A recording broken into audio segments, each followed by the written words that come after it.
May 1944, the lull before the storm, the name of which history will remember as Bagration. The air above the front line was electrified to the limit. In the smoke-filled dugouts of the front headquarters, among the maps dotted with blue and red arrows, a different kind of tension was brewing. The last few weeks had brought alarming news. Pinpoint, devilishly precise strikes by enemy aircraft and artillery on newly deployed ammunition depots, on temporary crossings that, it seemed, only a few knew about. Information was leaking to the enemy like water through a sieve. Suspicion, sticky and cold, like swamp mud, settled on the souls of the commanders. Lieutenant Alexei Volkov, a Smерш operative, received an order personally from the head of the front's special department, the stern Colonel Gromov. Find the rat of the wolves and quickly. Only a few weeks left before the offensive. If this bastard continued to leak information, Bagration would drown in blood before he was even born. Gromov's voice did not bode well for the traitor, or for Volkov if he failed. Alexei was short but strong, with a tenacious, attentive gaze of gray eyes that seemed to be able to see right through a person. The war had taught him a lot, not to trust first impressions, to notice the smallest details, to be patient, like a hunter in ambush. He understood the full weight of the task entrusted to him. A mole in the front headquarters is not a needle in a haystack. It is a snake in its own house, ready to bite at any moment. The first days of the investigation were devoted to collecting information. Volkov studied the personal files of the headquarters officers who had access to classified information. Major General Zubov, commander of the front artillery, an old warrior who had been through Khalkhin Gol and Spain. Harsh but fair. Colonel Orlov, head of the operations department of the brain staff, a pedant to the core, the developer of many successful operations. Major Krasnov, the head of intelligence, young, ambitious. His reports often formed the basis for command decisions. Captain Levin, the head of the communications center, a quiet, inconspicuous technician through whose hands all the ciphergrams passed. The list could go on. Each of them was a decorated hero. Each risked his life for the motherland. The idea that one of them was a traitor seemed blasphemous. But the facts spoke for themselves. We need to provoke him, force him to make a mistake, Volkov thought, pacing his cramped quarters. The idea came unexpectedly, like a flash of lightning in the night. A radio game. Operation Mirage to transmit disinformation through open but supposedly secure channels about the transfer of large tank units to a secondary sector of the front, about the creation of false fuel and lubricants and ammunition depots there. If the enemy bites, if he starts to transfer forces, this will not only mislead him, but also, perhaps, force Mole to show himself, transmitting confirmation of this valuable information. Colonel Gromov approved the plan. Act, Lieutenant, but remember, the price of a mistake is 1,000 lives. The introduction of the agent of the loyal Rodist Sergeant Koltsov under the guise of a liaison from the neighboring army, who accidentally became aware of part of the Mirage plan, was carried out flawlessly. Koltsov, a talkative fellow, was supposed to blab in the smoking room in the canteen, creating information noise that could reach the ears of the traitor. At the same time, the main disinformation was lowered through encrypted channels, the key to which was known to a limited circle of people, including suspected staff officers. 2 days of tense anticipation. Volkov hardly slept, analyzing intercepts of German radio messages, observing the behavior of officers. And here is success. German air reconnaissance increased flights over the area indicated by the Mirage. The transfer of their reserves began. It would seem that it was a victory, but the joy was short-lived. A day later, another attack. This time on a carefully camouflaged command post of one of the divisions preparing for a breakthrough. Information about its location was also among the secrets discussed by a small circle. But it was not part of the Mirage scenario. This was real, critically important information. Volkov felt icy fingers squeeze his heart. The traitor had not simply fallen for the mirage, he had used it as a cover, as a smokescreen, continuing to leak genuine information to the enemy. And the worst thing was that the false data, the very ones that were supposed to mislead the Germans, accidentally became known to them and were perceived as true. This meant one thing. The mole not only had access to information, he was so close to the decision-making center that he could distinguish the wheat from the chaff, the real information from the disinformation, or had a way to verify its authenticity.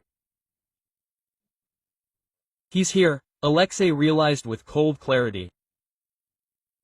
He was sitting at the meetings, looking me in the eye, perhaps even participating in the discussion of my investigation. The circle of suspects had narrowed to those who had been present at all the key meetings where both real plans and details of the mirage had been discussed. General Zubov, Colonel Orlov, Major Krasnov, Captain Levin. 4 men, 4 heroes, one of them a Judas. Time was slipping through your fingers. There was just over a week left before Bagration. Each new leak could be fatal.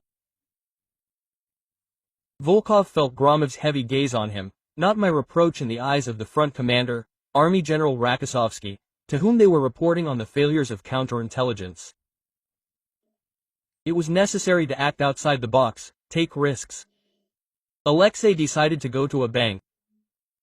He gathered the 4 suspects in Colonel Gromov's office. The atmosphere was oppressive. On the table lay a map with the enemy's latest blows marked on it. Comrade officers, Volkov began, trying to keep his voice even and confident. The situation is critical. There is a traitor among us. He is smart, cunning and very well informed. Operation Mirage partially failed because he was able to pass on both our disinformation and, what is worse, real data to the Germans. This means that he has the ability to quickly transmit information practically from this office. He glanced at the officers' faces. Zubov was frowning. The muscles in his chapped face were moving. Orlov sat up straight, as if arshin had swallowed. His thin lips were tightly pressed together. Krasnov nervously tugged at his chin. Levin, as always, was almost invisible, his eyes downcast. Quote, I have prepared a new package of disinformation, Volkov continued, placing 4 sealed envelopes on the table.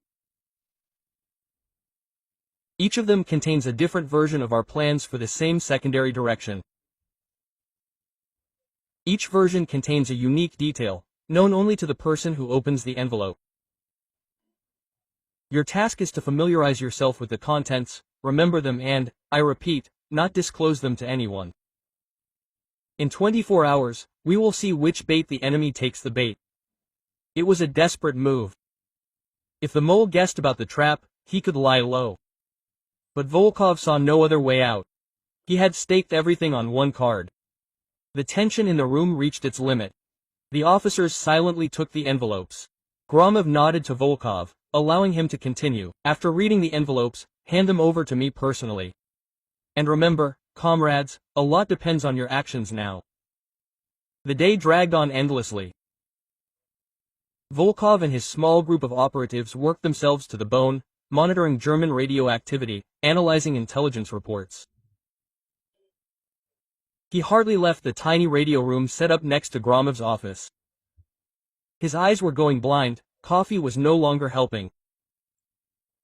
And then, in the morning of the next day, a message arrived. German artillery has begun sighting in the square where, according to one of the fakes, a secret warehouse of a new type of rocket fuel was supposed to be located. This detail was only in the envelope that Major Krasnov, the chief of intelligence, received. Volkov felt the blood drain from his face. Krasnov, a young, talented hero of the Soviet Union, who received a star for a daring raid behind enemy lines. It can't be.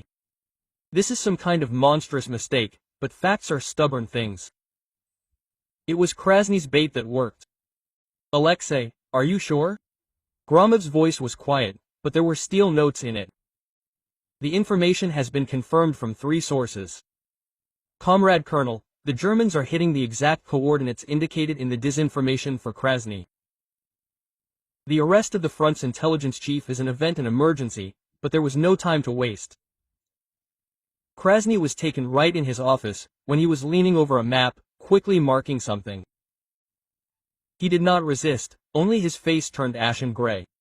Gromov personally conducted the interrogation, Volkov was present. Krasnov was silent for a long time, then broke. The reason was banal and terrible. And back in 1941, having been surrounded, he was captured, broke under torture, signed a written undertaking to collaborate. Then they helped him escape, return to his own people, and all this time he lived under the sword of Damocles of exposure, transmitting information through messengers, and with the transfer to the front headquarters, using sophisticated methods of encryption and data transmission. Operation Mirage and Volkov's trap that followed were the last straw for him. He realized that the ring was tightening. Why, Krasnov? Why didn't you confess earlier? We would have helped. Gromov looked at him with a heavy, almost paternal reproach. I was afraid, Comrade Colonel, I was ashamed. I thought I could deceive them, pass them small change, and serve my country. But they had me on the hook. Family. They threatened my family, who remained in the occupied territory. Krasnov's voice trembled. It was the tragedy of a man broken by circumstances, but it did not relieve him of guilt for betrayal, for the lives that were cut short because of his actions. There were only a few days left before the start of Operation Bagration. The elimination of Krat made it possible to keep the true plans of the Soviet command a secret. The offensive began unexpectedly for the enemy, tearing apart his defenses with a crushing blow. It was one of the greatest victories of the Red Army, bringing the end of the war closer. Lieutenant Alexei Volkov stood on a hill, watching the artillery cannonade that announced the beginning of Bagration. He had done his job. The price was high, but the motherland was saved from even greater losses. There was no joy of a winner in his soul, only fatigue and bitter realization of what baseness a person is capable of and what heights of spirit another is capable of. He thought about millions of people like him, invisible heroes who, risking everything every day, brought the great victory closer, and those who did not break, did not betray, stood firm. And this was the harsh truth of that war, the truth about the unbending spirit of the people who defended their country and gave the future to new generations. The truth about the bright, albeit scorched by the war, past of the great country of the USSR. The memory of this past, of its heroes and traitors, had to live as a warning and as a source of strength. Volkov knew this for sure. His war continued.